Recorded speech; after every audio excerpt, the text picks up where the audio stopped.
It's the Full Court Press with Eric Frandsen and Jason Walker. Welcome back to the to the show that we're doing right now.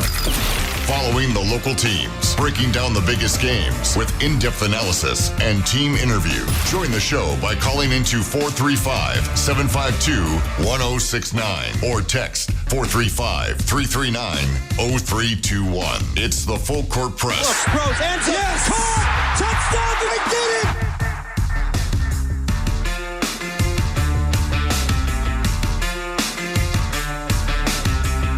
Good afternoon, everybody. Welcome on in. Eric Frandsen, Jason Walker here on 106.9 FM, 1390 AM, streaming on 1069thefan.com and the 1069 The Fan mobile app. Love to hear from you. If you want to chime in on the Young Power Sports of Logan text line, 435-339-0321. And last hour, we talked about the transfer portal, the latest details there, latest information. Got some Utah State football players in the portal. That is, it opened officially today. And the men's basketball portal remains open until next Tuesday. The football portal will remain open until next Friday. Thankfully, the football spring window is only 10 days. But the basketball portal is 30, and we're almost through with that, as it will officially close next Tuesday. So a lot of different things to get through. We got the NBA play-in tournaments that are getting underway. We talked about some of the top portal transfer players that have come into the Mountain West, and what that means for the various teams throughout the conference, as there's still time for some of these teams to add to their roster. Seems like Fresno State, they still have a lot of roster space to fill. Doesn't seem like it's a great destination for a lot of guys just yet, but there are other teams that have positions that need to be filled too, including Utah State. They do not have a full roster yet. So a variety of different topics here on the Full Court Press. So also going to look at the latest RPI rankings for spring sports, as there's only a few weeks left for the regular season before they start getting into their playoffs and their postseason. So we'll give you an update on what's going on with our local high school sports as well. So 435-339-0321 for those of you who want to chime in. And we do have a couple of different texts rolling through. 3486, what was Guath ranked when he was in the portal? Magoon Guath at San Diego State put his name in the portal, but then ultimately decided to stay at San Diego State. So I don't know if you can find a rating on Magoon Guath. He got taken off of the rankings, so I think he was a 4 or 5 star transfer. He was up there. He was pretty high, but again, since he went back to Utah State and didn't commit to a new team, he got taken off this database. And the rankings are based on their future projections and not based off of last year's player rankings. So I don't know where he would rank among all these players. But if you counted him as a transfer addition for the Aztecs, he would probably rank 1 or 2. He'd be up there. Yeah, he'd be up there. 6391. What is the NCAA's justification for the spring window? I've never heard any sort of convincing argument for it. Yeah, I don't really know, because you could say, well, it's a fall sport and you can have another one, but there's other fall sports that only have one window. You know, women's soccer is one. They've only got one portal window. So I don't know what the justification was. I don't know what made them ultimately decide to do it. I think coaches at this point, because they're usually the ones who tend to be the drivers of change, is the coaches and their coaches committees. But whatever the original justification for it was, I think they've ultimately soured on it a bit, because not only do mid-majors struggle with it, but higher majors are sick of having their players get poached too. Yeah. So I don't know if it's going to be enough, because I'm sure some programs like the fact that they can just kind of, line up buffet style at all the G5s after spring ball and say, all right, which of your players do we want as our backups? Maybe that, maybe the fact that the power conference teams can do that keeps the spring portal alive. But I think the spring portal is ultimately going to be either the winter or spring window. One of them's obviously got to stick around, but My guess is the spring window, because the problem with changing, because there's talk about, maybe moving the winter window. I don't know if they can pull that off because it might have problems with academics. But I think that the spring window is going to be short-lived, ultimately. I think it's eventually going to get legislated out. Yeah, it has its pros and cons. In the NCAA, I don't know that they have a lot of authority on it, though.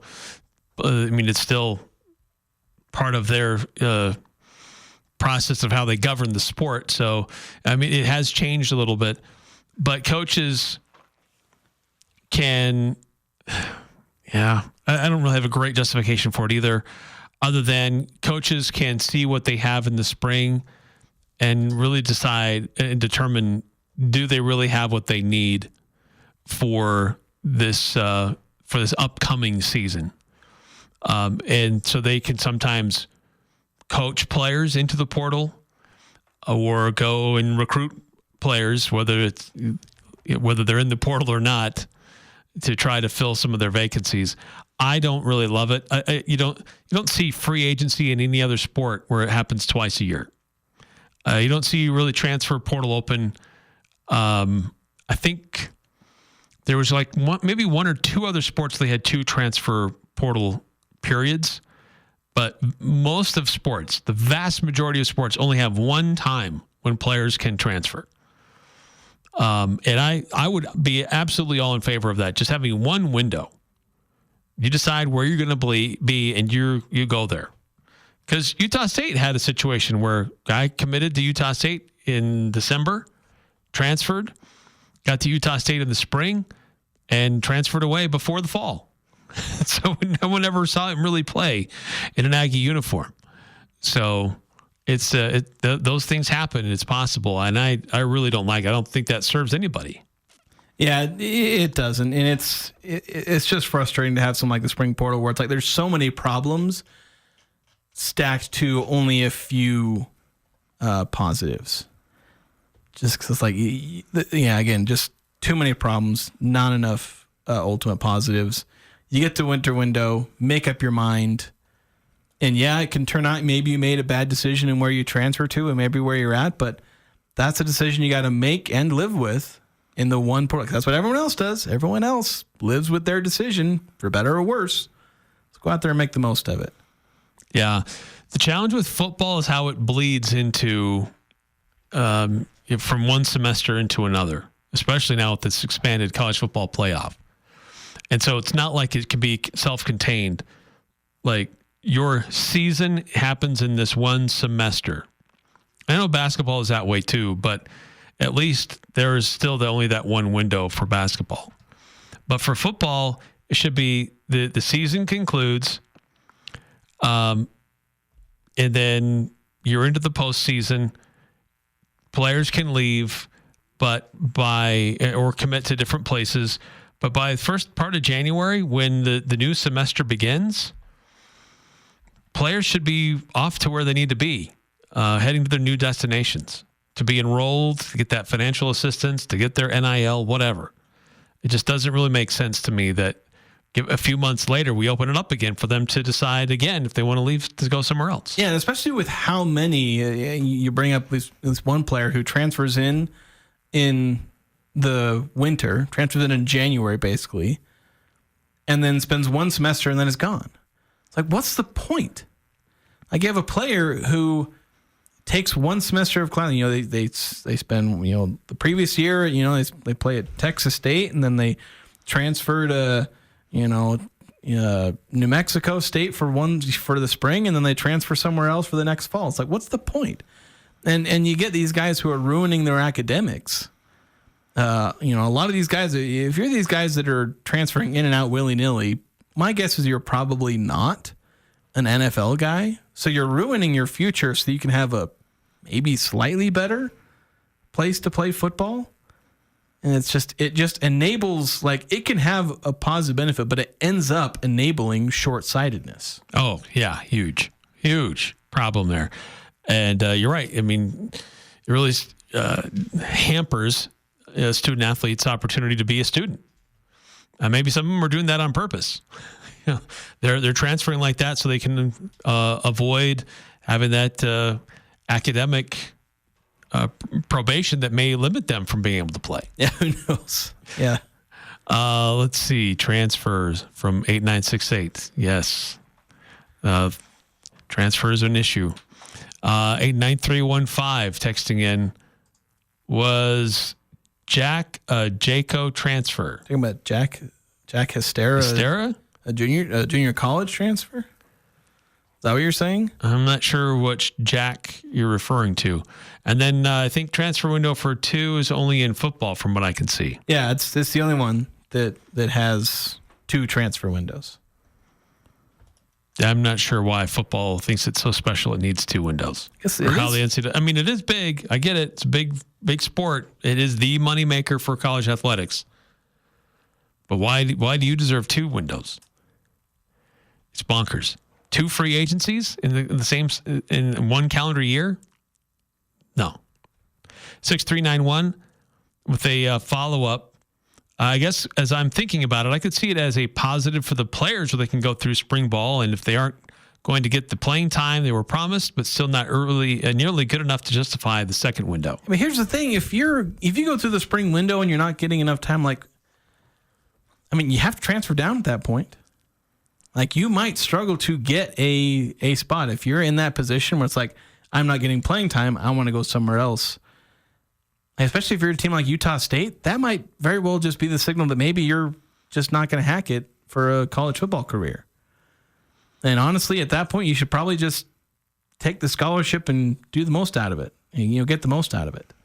That'd be the smart choice for a lot of players. Now, maybe if you're at a power conference school and you're not getting into work in spring ball, there's a lot of Group 5 teams that'll take you because they love lapping up the guys who wash out of the power conferences, because a lot of times those guys can become stars at the G5 level, and sometimes that can catapult the player back into the power conferences. We see that a lot. But there's way too many players that decide to transfer away from G5 programs that, honestly, if you're looking long-term, like real future, maybe not the best decision. But again, a lot of these people are making sure, so I want to play football. And I get that. That is a real thing, and I have a hard time really knocking players for wanting to go somewhere to play football, but you also got to recognize if you can get a scholarship at a Division I institution, don't just throw that away because you're not getting the playing time you want. Just actually think about it. Well, and I guess I would need some player input on this. I mean, what are you going to know at the end of spring ball that a few more months of continue to put in the effort and get the coaching and improvement in the summer, that you're totally out of it for the fall? I mean, it just seems kind of short-sighted for the player too. Like, I'm not going to get the opportunity, I better transfer. Like, there's still months of opportunity to improve yourself and improve your standing with the coaches. Yeah, and there's also no guarantee that you're going to actually land somewhere. Yeah. Because there's hundreds that enter the portal thinking, I'm going to go somewhere else, I'm going to finally get playing time. And then they go nowhere. Throw away their scholarship, throw away their football career at the same time. And what's the guarantee that if you land somewhere, well, after the spring portal, you haven't gone through spring ball with that other team, so they don't know where you're going to be in the depth chart. And so you don't know where you're going to be, where you stand in the depth chart when you get there. There's no guarantee of playing time. There's no guarantee it's going to work out that you're going to get to the top of their depth chart in fall camp. Because, again, all the other players on that team are ahead of you in terms of what the coach knows about you and all that other stuff. So, like, the supposed benefits of the spring portal window don't have nearly as many benefits. Because, a player could transfer out and find more playing time. But there's no guarantee they'll find a new location or playing time. Yeah, I'd follow up from 8968, some clarity. Transfer portal, Coach Sanders somewhat created a mess. Besides that, most aren't out for academics anyway. Coach Sanders, Deion Sanders, walked into to the team meeting at Colorado when he was first on the job and said, most of you aren't going to play for me. And I'm going to bring in a different roster. Now, part of this too is that there used to be limits to how many scholarships you could offer in a given year, and that went away. Yeah, that was kind of a necessity. Yeah, and so teams can go in. A coach can come in and wholly remake a roster. Now it's tough to do, but it's possible. But that also could mean that some players are getting coached into the portal because that coach is like, the coaching staff doesn't believe that they're going to be able to make it and get the opportunities that they want. And the fact that you have coaches, telling players to enter the portal, that may end up being almost as toxic to the transfer portal environment as players looking for NIL. And yeah, it largely comes about from the fact that coaches can sign as many players as they want. And I don't really think there's a way to get rid of that. Just because, coach may not willingly lose 30, 40 players, and he's got to be able to fill out his roster. But the fact that that's now a thing, and coaches can be like, well, it used to be that, all right, I've got you on the roster and I got to make something work. Because, I recruited you initially, I believed in you, and even if you're not working out, I got to stick with you and try and make it work. Now, coach can be like, well, I failed, get out of here. And it's like, if you're the player, like, what are you going to do in that situation? Tell him no and stick around and maybe face the wrath of a coach who's mad that he's wasted a scholarship spot on a player he doesn't want? Like, that could be hell for 3 years. Yeah. Yeah. So it plays a role for players to find opportunities that if it's not working out for them, why should they be shackled to a position or a place that's just not going to work for them? But I think it's also very short-sighted. They're not giving themselves a long view of what they could become if they continue to work at it, and put the time and effort into what it requires to be a contributing player at any given school. Whatever happened to betting on yourself? That's, I think, what a lot of them are doing when they put them names in the portal. I'm betting on myself that I'm going to get gobbled up. But bet on yourself that you're going to make top of the depth chart on your own team. You're giving up. You're not betting on yourself. You're giving up on yourself. Well, and we've certainly seen that the evidence is loud and clear. Would you rather go somewhere, put your name in the portal, and get enticed to go to some P4 program, but end up on the depth chart and not really doing anything? Or stay where you're at and become a star? Because there's really very, very, very few instances of somebody leaving Utah State and actually elevating their stature. Yeah, like, it happens. Devon Booth is probably the one that really comes to my mind. Yeah, he did pretty well. Well, Jalen Warren did pretty well, too. Yeah, Jalen Warren, that worked out for him. But, yeah, a lot of players. How many other players have transferred, and how many of them become, like, they elevated their stature and their position because of that transfer opportunity? Yeah, usually, at best, they maintain a similar level of playing time. Waylon Lapuaho is an example of that, where he had a decently similar amount of playing time, but he's starting for Big 12 teams, so I guess you could say maybe that's elevating. But I remember tracking this last year. I looked at it, I was like, there were a few, Devon Booth, Waylon Lapuaho. You go back far enough, if you have Jalen Warren, but, like, there's a couple of them. And then everyone else, like, they're done. And when you see guys, was it Byron Vaughn, I think, a few years ago, or there's one of the former defensive ends for Utah State, decided to transfer away, was looking for a bigger role with Power Conference, and went to one of those teams, and then ended up as a nobody, and declared for the NFL draft, but nobody wanted him because he didn't play. He doesn't have film. If he had stayed at Utah State, maybe he would have had a chance. Maybe he would have been able to have a pro day. Would have been able to have 1 or 2 more years of production at the Division I level. But because he went and disappeared on a roster, sure, he declared for the draft. Sure, he may have had some NFL draft, NFL size and skills, but nobody saw it on film, and so nobody cared. Because the NFL has proven if you've got good tape, they will find you. Yeah, even if you're at the lower levels. They drafted a guy from FCS top 3. They'll find you. Yeah, they'll find you. But if you're going somewhere and you're deep on a depth chart and you were recruited away just to help them out with their depth, but you're not going to be a player or a star, yeah, why? There's a lot of there's a lot of guys that haven't figured out that they're being recruited to be a depth piece. and not that you're betting on yourself to be a starter for Texas A&M. You're going to be their fourth string offensive lineman. Right. You might be getting paid $200,000 to do it, and I get it. Like, if you offer me $200,000 to be a fourth string offensive lineman for an SEC team, I'm sorry, Eric, but that's a lot of money. But there are other things to think about, obviously. Yeah, the short term, you may not make as much NIL if you stick around in a place like this, but your opportunity for a career in the NFL could be greater with more film and more experience in a starting role. All right, a lot more to discuss here on the Full Court Press. More time for you to weigh in as well. 435-339-0321.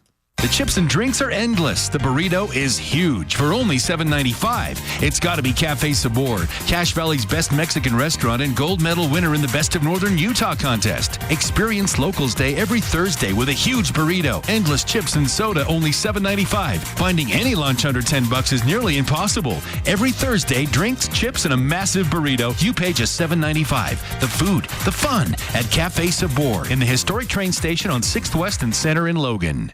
Hi, this is Ashley with LSS Insurance. Medicare can seem complicated, but it doesn't have to be. Let us help. We'll answer all your questions and get you specific information that fits your needs. Medicare is not one size fits all. We'll help you find the right coverage for you. Call 752-9493. You can ignore the TV and the junk mail. We'll get you the exact information you need. We will help you access the benefits that are important to you.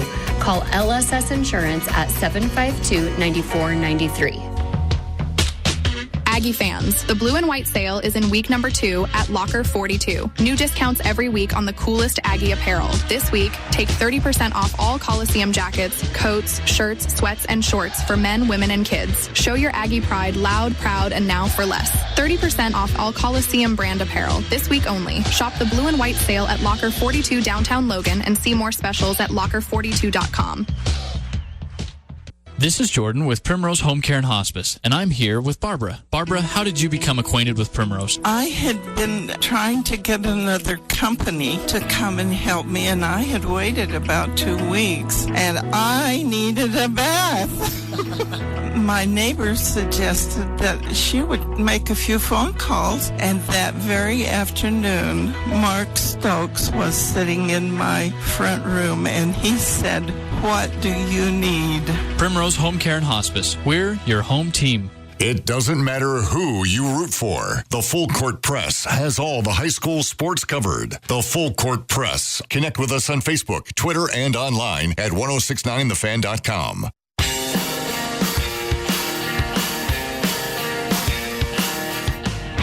Young Power Sports of Logan, they sponsor the Full Court Press text line, but they also have the largest and most complete power sports repair shop in northern Utah. They'll get your machine in and out with the under 3-day diagnosis guarantee. Any brand, any problem. They've got everything under one roof, in stock, on site, customized to every like and want. That's Young Power Sports of Logan. 435-339-0321. That is the text line that they sponsor. We're talking a lot about transfer portal today as the football spring window officially opened today. So far as we know, only 2 former Utah State football players in the spring portal, with Kadion Sweat and Jack Hystera. Sweat was a safety, sophomore at Utah State, and then Hystera was a wide receiver. I think he was sophomore. I think he was going into his senior year, actually. 'Cause last year was his junior year. He spent a couple years at Colorado. I think he redshirted one of those. Then he was at Charlotte, and then he came to Utah State. So I think he was going into a senior season. Yeah. Okay. Hadn't played a whole lot with any of the teams that he was with. Most production he had he had a decent amount of production at Charlotte, and then a similar level of production at Utah State, about mid-20s catches and 340-ish yards at both Charlotte and Utah State. So there you go. We'll continue to keep an eye on any other Utah State players who do put their name in the portal and try to get that to you as soon as we find out, or any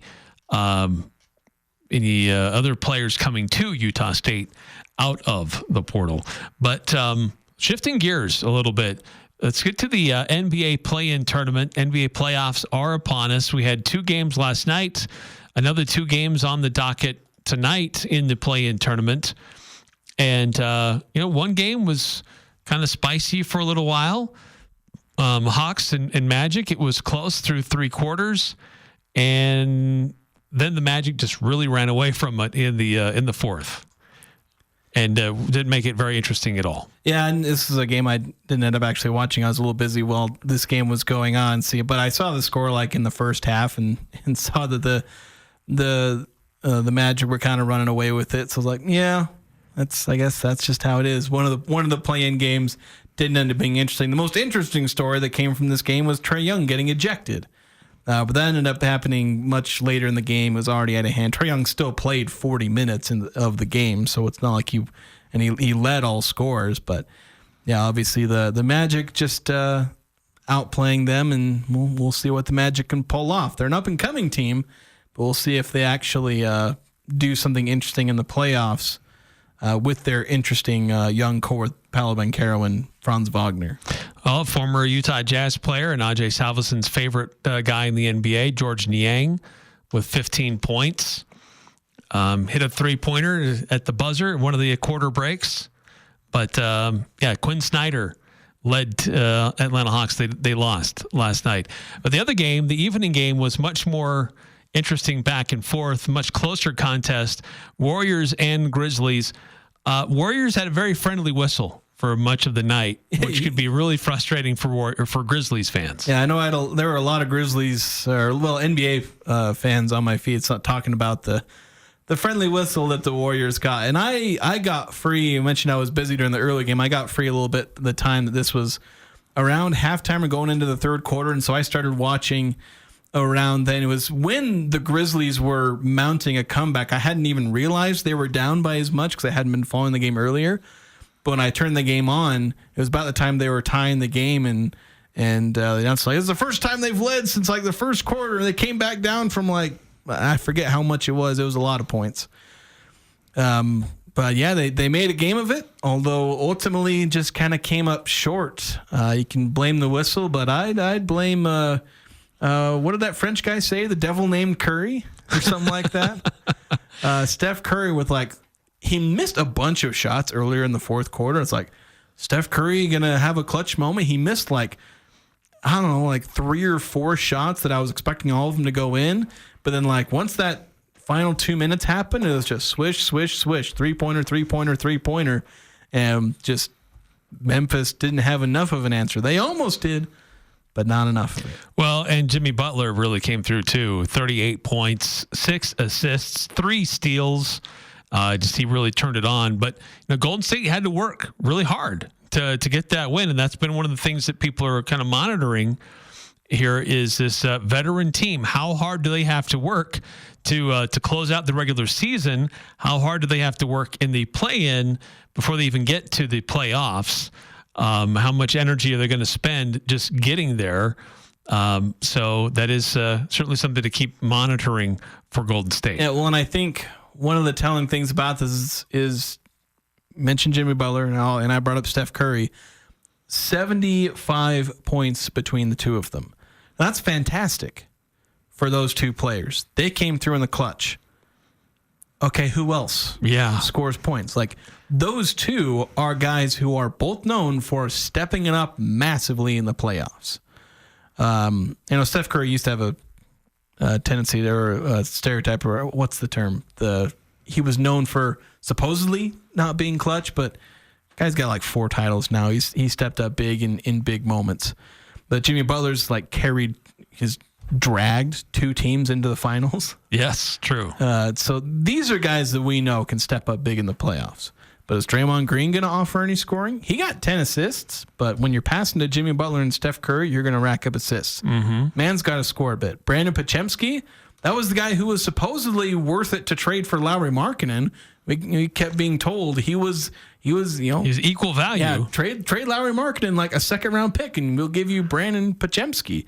We'll give you him and a late first or second-round pick. Clearly equal value. He goes 1 for 7. You know, you get a guy like Kevin Looney off the bench. He's supposed to be like a hustle rebounder, scrappy finisher type. 2 points and you grab one offensive rebound. Granted, that one came in the fourth quarter, so give him that. But like, you had 3 starters who scored in single figures. You had 2 bench guys scoring double figures. So that helped. But you got to get some more balanced scoring and contributions, because otherwise Steph and Jimmy are just going to run out of gas eventually. Or you're going to have teams that defend them a little bit better. And if nobody else is scoring, well, the second one of Steph or Jimmy have a bad night, you're screwed. Yeah, so interesting to see how that plays out. Again, that was for in both instances, the 7 versus 8th. So just because the Hawks lost doesn't necessarily mean they're totally out. Same thing for the Grizzlies. They have to play again with hopes that they have to try to win 2 games in order to get to the playoffs. So we'll find out. The Hawks are waiting to see who wins tonight between the Heat and the Bulls, and Grizzlies waiting to see who wins tonight between the Mavericks and the Kings. And so of those games tonight, any particular game worth paying attention to over another for you, Jason? I don't know. Because a lot of these teams, I look at them and I'm just like, And that's basically my reaction. I mean, you have Tyler Herro, who, I mean, he has that same valuation Brandon Podziemski did. Like, he was worth trading for Kevin Durant. We'll give you a first-round pick, Tyler Herro. You can give us Kevin Durant. But, I mean, he's averaging like 24 points a game, but the Heat are 37 and 45. So, like, the Bulls, when you got Vucevic, he's been a decent player for like Kobe White. A while. Yeah, Kobe White, he's an interesting player. I don't know if I can call him an interesting young player anymore. He's just an interesting player now. Yeah. He's a bunch of NBA nerds' favorite player. Like, nobody really knows who Kobe White is, but a bunch of people love Kobe White. Just a small vocal minority love Kobe White.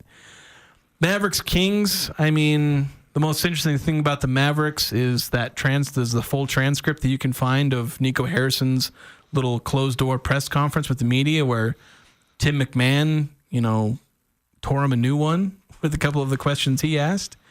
But yeah, like I'll probably end up watching the Mavericks Kings game at least because, considering the Heat Bulls game starts now. Yeah.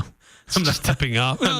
It's just tipping off on ESPN. I'll be busy for probably most of this Bulls Heat game. I'll probably be eating dinner, so maybe I'll tune in while I'm eating dinner. But yeah, both of these games feel a little meh. I know it's a win or go home situation for these teams because the loser, they're done, and the winner, they're going to go on and they'll play another winner go home game. Yep. For the right to the 8th seed. So, but in the end, I'm just not as intrigued about any of these teams because I don't think any of these teams have a snowball's chance in heck to win a first round series. I don't. Based on who they'll have to face, I think it's going to be really, really, really tough. Yeah, but Kings, it could be interesting just in that the way their roster is constituted, some of the veterans they have, but those veterans haven't really proven that they know how to win a lot of games. The Kings were interesting like 1 or 2 years ago when they still had De'Aaron Fox and they were paying him with Domantas Sabonis. They're not as intriguing as they were a few years ago where they were maybe an up-and-comer. And again, Dallas defense wins championships, whatever. Like maybe it'll win them a play-in game. But yeah, it's just I just don't find any of these teams interesting. I found a few of the teams like the Grizzlies and Warriors I think are 2 really interesting teams. Mostly because just in the West you have teams that are in that 7-8 that could actually be interesting. But the problem is there's a massive gap between the 7 and 8 and the teams that were at 9 and 10, and so it's just not really as compelling. It'll be interesting to see Friday's games because do the Grizzlies John Morant had kind of a bum ankle. Yeah. Do the Grizzlies maybe lose to either the Mavericks or Kings? Because there's a gap, but like it's the NBA, guys. Somebody can go off, and maybe that creates a more interesting matchup for the Oklahoma City Thunder, or an easier matchup. I don't know. I don't know. I just again, I feel like today's games are a lot less interesting than what yesterday's were going to be. Yeah, I mean they're projected to be closer than last night's games were. The Bulls Heat. Bulls favored by 1.5, and then the Kings Mavericks. Kings favored by 5.5. Yeah, I think they can very well be close games, and to that end, they can be great basketball games. But as far as impact on the playoffs, like I said,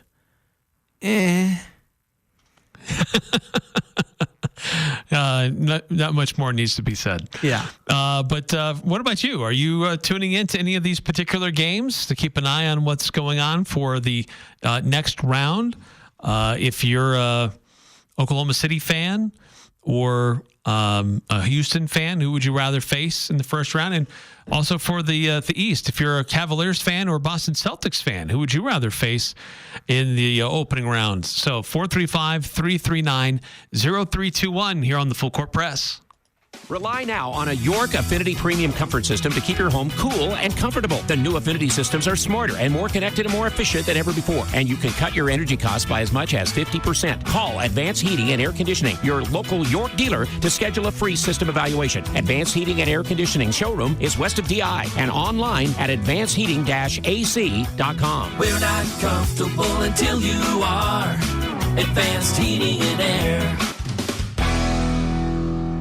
Hi, I'm Jay Broadbent with Alpine Home Medical. This is a story that came to us from a real customer, and I wanted to share it with you. We came in looking for a scooter for our mother. The staff at Alpine showed us different options for scooters and battery-operated wheelchairs and helped us find one that was easy for her to handle and easy for us to get in and out of her car. They have fabulous customer service. We love hearing about your experiences. Visit us online at alpinehomemedical.com. Alpine Home Medical, we bring wellness home. It's that first kiss, that moment in time. Engagement season is in full swing, and Jarek's Fine Jewelry has been helping hundreds of couples find the perfect ring. If you are getting engaged, you have to come browse our collections. Sometimes you may find the perfect ring in just a minute, or we can help you custom create your own design. Oh, and with Mother's Day almost here, talk to us about designing the perfect mother's ring. Jarek's Fine Jewelry. Make it special. Make it Jarek's. As you go about your daily life, look closer. As you gather with family and friends, look closer. Right in your community, there are youth who don't have the home, warmth, and healing you have. So, look closer. Every year across America, a staggering 4.2 million youth are homeless or trafficked. Covenant House is the national leader providing safe housing for youth, 50 years strong. Tonight, 2,000 young people will sleep safely in a Covenant House bed. And tomorrow, they will wake up surrounded by love.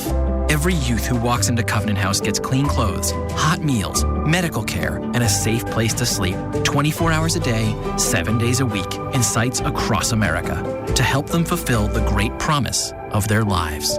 So, look closer at Covenant House and help us fight youth homelessness.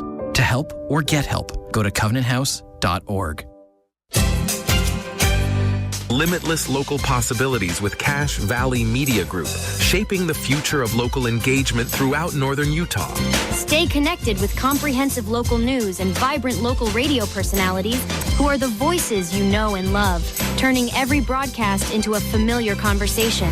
We proudly sponsor and bring to life local events that define our region, celebrating the spirit that makes us unique. Roar with the crowd as we rally behind local sports teams, uniting hearts in the thrill of victory. And in the digital realm, we turn digital connections into real-life conversions. From successful businesses thriving through our expertise to campaigns that spark conversations, we're writing the story of local success together. Cache Valley Media Group is at your side, shaping engagement, sparking growth, and celebrating the essence of northern Utah. Discover more at CacheValleyMediaGroup.com. Join the show by calling 435-752-1069 or text 435-339-0321. It's the Full Court Press with Eric Frandsen and Jason Walker.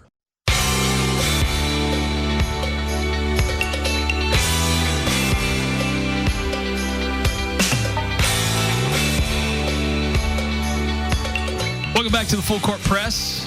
Eric Frandsen, Jason Walker. So, yeah, we've been talking a lot of different things here on the Full Court Press today. Transfer portals. We've been talking about the NBA play-in. And one game was kind of a snoozer, especially in the fourth quarter. The other game was pretty exciting for much of the game. Will tonight be any different? Could be. I mean, this is a one-game playoff for some of these guys. It could be very interesting tonight what happens in Chicago or in Sacramento. 5:30 on ESPN for the Eastern Conference game, and then 8 o'clock on ESPN for the Western Conference matchup. 435-339-0321. Jason, we haven't done this for a little bit, but it's time again for the hottest game show on Sports Talk Radio. Yes, the hottest game on Sports Talk Radio. Hot take or not a take? This is the game, again, reminder, this is where I peruse the internet and I either find a hot take or I just make one up. Then I asked Tarek, is this a hot take or is it not a take? And we can discuss whether it actually truly is a hot take. So here's the one that I pulled up today, and I found is actually a Green Bay-based podcast. Someone who covers the Green Bay Packers. They claim that Jordan Love will, quote, make the jump this year. He's going to make the jump to full-on stardom and win MVP for the 2025 season. Is that a hot take or is that not a take? MVP, Jordan Love. Well, if it comes out of Green Bay, you can maybe see somebody drinking the Kool-Aid, the homegrown Kool-Aid. But I'm going to say that's a hot take. You're going to say it's a hot take? Yes. Somebody there in Green Bay watching the film, believing in Jordan Love, and they actually believe that he could be in that kind of stratosphere. So, Eric, that is not a take. Oh, it's not a take. Or at least it's not a take that I've seen. Maybe I should have double checked to see if somebody did say that in the last couple of days, but I just went ahead and made that up. But I think it's interesting that it's within the realm of believability that can be believed and that can even be possible. MVP is probably a bit of a stretch there, but All-Pro, Pro Bowl, I think in this, talk about stepping into full-on stardom, because we've seen spurts of Jordan Love, the star. Yeah. Especially at the end of that 2023 season. We saw it a little more sporadically this last year. But last year he was dealing with some injuries. He saw his yards per game go down. His rate of interceptions went up. He played 2 fewer games than he did last year and had the same number of interceptions. So I don't know, a few things that are concerning. But ultimately, I don't feel like he took as much of a step back as I think some people kind of wanted to pretend he did. And so I think this season we could see a step forward. We'll see if they address any offensive needs in the draft. Do they draft a wide receiver? They've had one of the youngest wide receiver cores for a while. So I don't know, maybe they don't need to draft another one, but maybe you could use a little bit more on that offense. Maybe work on the offensive line a little bit. But it'll be interesting to see if Jordan Love goes from this guy who's been on the precipice of stardom in as far as being a quarterback to actually join the conversation with a lot of the top guys in the NFL, the Patrick Mahomes, the Josh Allen, Lamar Jackson, debate whether Jalen Hurts is there or not. Does he join that crew, or is he going to do what Justin Herbert did, where he kind of joined that crew and then feels like he fell out of that crew a little bit because Herbert has been overlooked or overtaken. Yeah, Herbert was this really highly regarded up and coming quarterback, and deservedly so for some of the stuff he was pulling off, and he's kind of disappeared partly because his team hasn't had any success, and maybe that's the thing with Jordan Love is perhaps his stardom will be tied to the Packers actually break 10 wins this year. Because they went 9-8 last year, did they break 10 wins? Because Jordan Love was 9-6. They went 11-6 as a team. Jordan Love was 9-6 as a starter. So do they, do a little bit better? Do they finish better than third in their division? We'll see. They got the Lions in their division, who that used to be almost disparaging. You got the Lions in your division. Yeah. That's easy. Now it's like you got the Lions in your division. That's tough. It's tough. Yeah, I would love to see Jordan now 2 full seasons under his belt as the starter. Can he How much can he grow, and how much can he improve, and can he lead the team to some more wins and just deeper into the playoffs? That's a big question. Part of it is team based, but we've seen good quarterbacks on bad teams do well and kind of pull their teams along based on their individual performances. But I think that the Green Bay is a well-run organization that will do what they can to try to surround him with the right people. So that is going to be an interesting thing to watch. And there are some mock drafts out there that have Jalen Royals potentially landing in Green Bay. Wouldn't that be interesting? It's not the first time a pair of Aggies have been on the Green Bay Packers together, but they could be playing alongside each other, one helping the other out in a lot of different ways. Yeah, and we'll see in looking at what a lot of the NFL people are saying about draft needs, wide receiver does appear to be one of them. And obviously the sexy thing to do would be to draft one in the first round, but as has been noted basically every year, especially in the late Aaron Rodgers years, is that Green Bay has basically refused to take a first round wide receiver forever. Yeah. This one notes they haven't done it since 2002, which we were reminded of that on an annual basis every time the Packers didn't draft a wide receiver for Aaron Rodgers. Are they going to do that for Jordan Love? I mean, if it did happen, Aaron Rodgers might actually explode. And it may not be due to the drugs that he's taking. Right. All the different, weird drugs or whatever.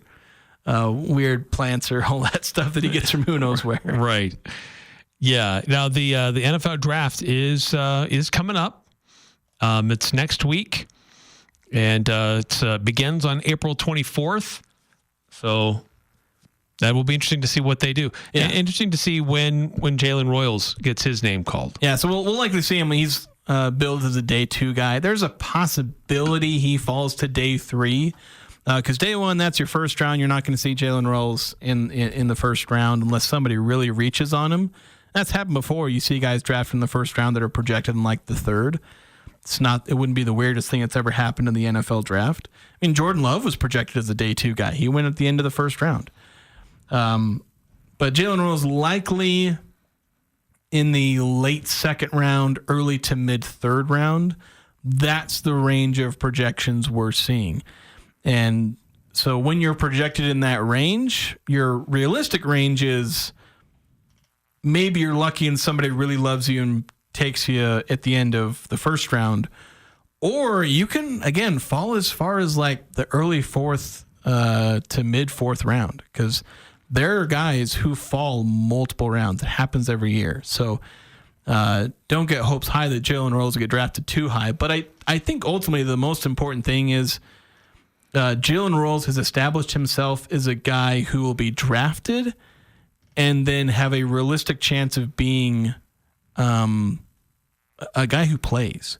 Because that's the thing. You can get drafted in the 2nd, 3rd, 4th round, and you're a guy who's expected to fight to be toward the top of the depth chart. There are guys who are week 1 starters from 2nd, 3rd, and 4th round. Obviously, the higher you're drafted, the more likely you're expected to, maybe be a day 1, week 1 starter. But if Jalen Royals gets drafted in the middle of the 3rd round, he's expected to be, he's not going to, enter camp as a 1 or a 2. He'll enter camp as like the 4th or 5th, but could fight his way into being like the number 3 wide receiver for a team. That's something that could happen if he puts the work in, and if he gets drafted somewhere in the 2nd to 3rd round. And so I think there's some really high upside for him. He doesn't have to work past the stigma of being like a 7th round draft pick or an undrafted, where it's like you start from the very bottom and you got to earn every single rep you get. Jalen Royals is going to be he's not going to be handed any roles, but he's going to be handed a few extra reps based on his draft position. And it's all about opportunity. If you get the opportunity, then you have a chance. But there's a lot of guys based on their draft position, be it NBA or NFL, that you just don't get the opportunity to really prove yourself. Yeah. So it's an exciting week for coming up for Jalen Royals. And I don't know that there'd be any other Aggies that get their name called next week. I mean, there's several of them with the pro day. There's a chance you could see some undrafted guys, but very likely just the one guy drafted. I'll keep an eye on other Mountain West players in the draft. You got a trio of wide receivers. We'll see if Jalen Rolls is even the highest drafted Mountain West wide receiver. Yeah. And how high will Ashton Genty go? Yeah, Ashton Genty looking like a first-round guy. We'll see. NFL kind of hates running backs, or at least did. They've kind of had a resurgence here recently. They've liked him a little better in recent years, but who knows? We'll see how much the running back hate is real, depending on where Genty goes. Yeah. All right, another quick timeout here on the Full Court Press. When we come back, a quick look at how things are going in the spring sports through Region 11.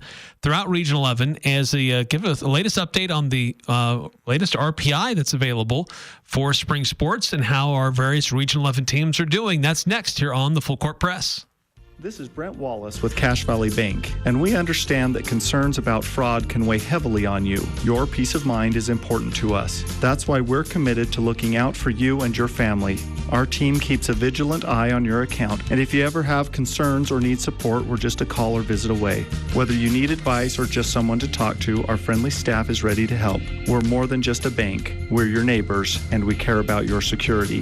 Visit your local branch today. Cache Valley Bank, member FDIC. Are you looking for compassionate and reliable care for yourself or a loved one? Look no further than Aegis Home Health and Hospice. I'm Tom Sherlock, a licensed social worker, part of the dedicated team of professionals committed to meeting the needs of our community. Voted best in Northern Utah 2 years in a row, we pride ourselves on delivering exceptional service that you can depend on. We're here to ensure comfort and dignity every step of the way. When it comes to your health, choose the agency that Northern Utah trusts the most. Choose Aegis. Visit myaegis.com or call today 435-723-9000.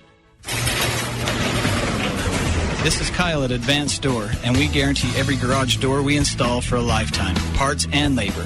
That's every door, every spring, every roller, every track, every motor. The entire garage door system guaranteed for a lifetime, parts and labor. We're Advanced Door, and we guarantee you'll be hearing this for a long time. Find out more at advanced-door.com. That's advanced-door.com. It's the Full Court Press with Eric Frandsen and Jason Walker.